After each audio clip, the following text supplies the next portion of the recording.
My Little Pony has had a ton of episodes in its history, and I've honestly never really gone through to think about the episodes that really spoke out to me the most. The ones that I connected to, the ones that made me feel something or think more about myself rather than just, oh, haha, funny episode or haha, interesting episode or anything like that.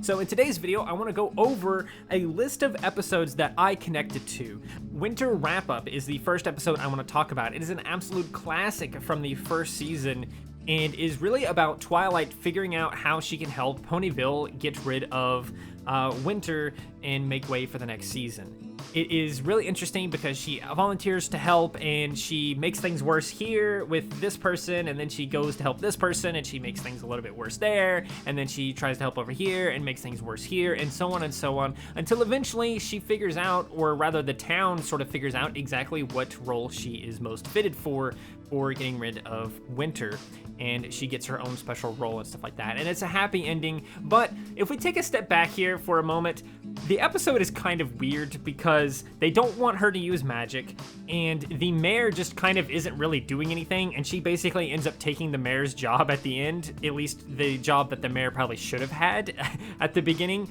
But either way, this episode connected to me in a way because Twilight is struggling to figure out how to help, and she makes things worse when she's trying to help. And I think I've been there many times before in the past, and I often find it difficult to help in certain situations because I'm trying different things to try and help, and I always end up messing this up or messing that up or anything else like that. So I really kind of connected to Twilight and the show as a whole in this because I really have been there many times before in the past, and I probably will be there again many times in the future. Now, this second one is a little bit of a cheat, but I'm not only going to call out one specific episode, but I'm going to call out multiple episodes. And it is Call of the Cutie. This is where the Cutie Mark Crusaders basically first form, I think. Just the Cutie Mark Crusaders as a whole is something that I connect to because when I was that age, when I was young like that, I always thought about what I would do in the future, what I would grow up to be, or what my purpose in life is and stuff like that. And honestly, in a way, I still am trying to search for that purpose in my life, that thing that I am meant to do. So I think that their journey to learn what they should do and what they want to do and that kind of thing is something that is connected to me. And that's one of the reasons why I've always liked the Cutie Mark Crusaders. And I guess technically the first episode where they kind of come together in Call of the Cutie, I believe is the name of that episode. Correct me if I am wrong. But let's move on to, and this one might sound controversial, but Power Ponies. This episode is honestly not well rated. I don't think a lot of people really like this episode, but this is the episode where Spike feels like he doesn't really have a role in the main six, which to be fair, he kind of technically doesn't. But he feels kind of out of place with them, and they end up getting sucked inside a comic or something like that, and they go on this adventure, and Spike ultimately learns how to be useful while being powerless and that whole thing. He kind of finds his place, so to speak, and becomes the hero. And this kind of connects to me, Spike specifically in this episode connects to me because I have been in many cases before in the past where I am powerless. I feel absolutely powerless about a situation or something, and I still try to do something about that situation or this problem or that or whatever else, but I ultimately can't really do much about it.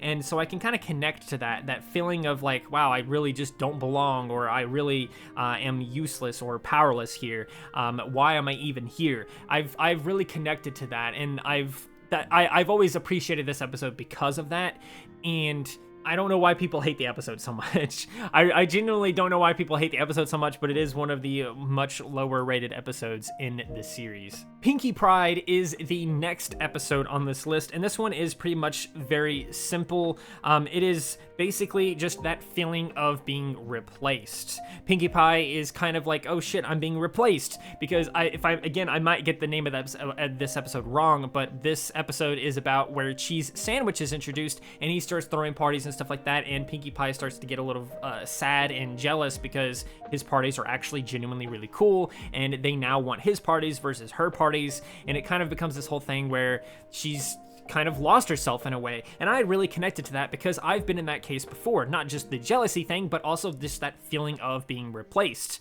I've had plenty of friends before in the past who make a new friend, and then suddenly I am no longer their friend, or I guess I'm technically still their friend, but then they just talk less and less and less to me until ultimately they're spending most of their time with this person rather than me, which is fine. That's just the natural progression of how friendships tend to go, at least some of them. And there's nothing wrong with that, but that feeling of being replaced is something that I have felt plenty of times before in the past, and so I've connected to Pinkie Pie in this specific episode for that reason. Next up on the list is make new friends but keep Discord. This is kind of this is basically the same reasoning.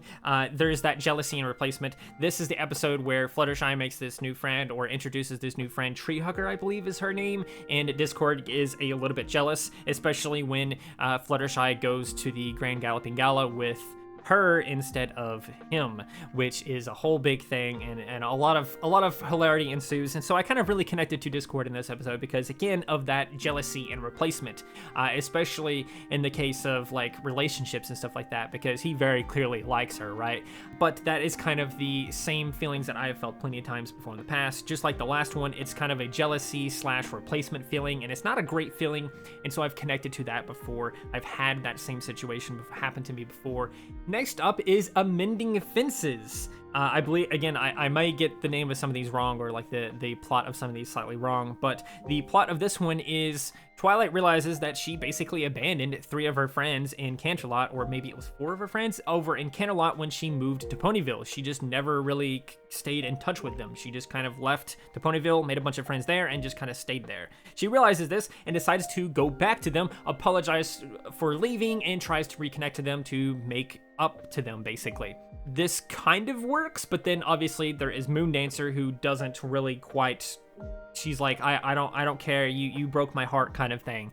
And I've connected not just to that situation of like, hey, I don't want to bring you back into my friendship circle because you did this to me and everything like that. I've been there before, and so I've kind of connected to Moondancer in this regard, but I've also connected specifically to Twilight in this episode because she is trying to reconnect with friends and trying her best not to lose them. And I have done this plenty of times before in the past, where I've had friends, and then for some reason we just...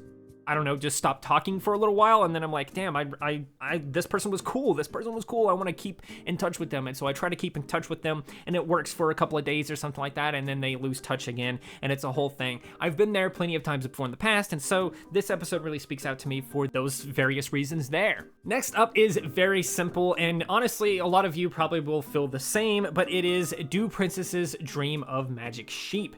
In this episode, Princess Luna is having nightmares, and she is losing control of her powers, and it's just this whole big thing, and basically it comes down to being haunted by past mistakes, or things you've done before in the past that maybe you're not proud of or happy about, or something like that, things you wish you could go back and undo, punishing yourself for things you've done before in the past. I've been there before, I've done that before, and I probably will end up doing that again in the future, and so I really connected to Princess Luna in this episode, and I feel like a lot of other people have as well. It just really kind of handles that situation pretty well, I think. Next up, and this is going to sound, again, kind of cheaty, but just pretty much everything Starlight related. Again, it kind of goes back to Luna as well, where you do things in the past and you try to make up for them, or you, again, even with one of the first episodes that she like is reformed, she tries to reconnect with an old friend. Again, that goes back to previous things we've said before already in this video, trying to reconnect with old friends, being kind of awkward, you know, just the nervousness, just everything about Starlight as a character is something I've connected to. I have a lot in common with that character, and so it's kind of nice to kind of see that character. In the same vein, Misty is kind of similar to that character, but that's a Gen 5 thing, and we can make a video about Gen 5 episodes I connected to. That video might end up being a lot shorter because there's a lot less episodes. Either way, let's move on to number 9, which is Discordant Harmony. This is the episode where Discord invites Fluttershy over to his place for tea rather than going to her place for tea, because that's what they always do. Discord ends up realizing, oh shit, my house is like way too wild and way too crazy for her. I need to change this, and I need to make this perfect and this perfect. And I think the thing that I really connected to in this episode was Discord, because he is kind of losing himself in a way. He's like losing himself, or believing that he's not good enough for this person or for this situation or just for life in general. He is so caught up in perfection as well, and just these tiny little details like that are stuff that I really connected to in this episode, and it's honestly genuinely one of my favorite episodes in the entire series, not just because of that, but because I love Discord and I love Fluttershy, and it's a great episode overall. Now, last but not least is Once Upon a Zeppelin. This episode is kind of, it's something about this episode, and I've never really fully understood what it is about this episode, but it's always gotten under my skin in a way. Now, they go on this big Zeppelin trip, and Twilight realizes that it was kind of a scam because it's like a princess Zeppelin trip thing, and she ends up basically having to do all these princess things and not really getting to enjoy her vacation and stuff like that. I feel like a lot of us, or at least a handful of us, have been in situations before where we're trying to relax, or we're trying to party, or do some fun, extravagant thing, but business or responsibilities or something like that are constantly hitting you in the face and like, hey, stop relaxing, stop laying down, you gotta do this now, oh, you gotta do this now, stop laying down, stop being lazy, stop relaxing for 2 minutes, you gotta do this, you gotta do that.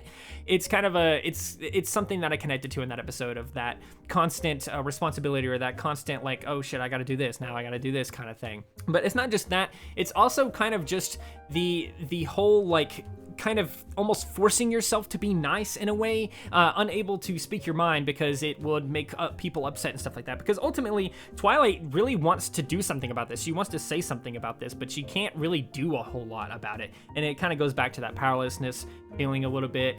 And also, she ends up having to spend the day with that random guy. I don't even remember his name. And he's a little bit annoying, but you can't really say anything about it, or you can't do much about that either, because then it harms your reputation, or it hurts this person's feeling, or whatever else like that. So there's really a lot there. And then throughout the entire episode, there's only specifically one thing she wants to do, and that is see like a shooting star type thing or something. I don't even remember what it is. It's some kind of shooting star basically. And she doesn't get to see it. She misses a lot in this episode basically, and she's like, you know what, it's fine, if I see this one specific thing, I'll be happy and everything will work out. And she misses it. And not only does she miss it, but nobody in her family, nobody that she actually came there with that she cares about, bothered to care about her enough to actually tell her that it's about to start. And that's just a whole thing. Is genuinely really upsetting. That part of the episode just gets me every time, and it kills me a little bit inside, because I feel like I've been in that situation before, or I'm almost certainly going to be in that situation at some point in the future, and it's just a whole thing. It's just something about that, just that almost disconnect between family and friends, and that kind of responsibility and stuff like that, just really connected to me in a way that I can't really explain, and something about the episode as well just kind of got under my skin. So these are 10 episodes of My Little Pony Friendship is Magic that I connected to, and maybe you learned a little bit more about myself or yourself, or just these episodes in general. But either way, I hope you guys enjoyed this video, and if you did, please do consider liking, subscribing, sharing, and doing all of those wonderful things like that, because when you do wonderful things like this, not only do you get access to wonderful content such as this, but you also get to become wonderful for yourself. I think we all want that. So do those wonderful things, and until next time, stay wonderful.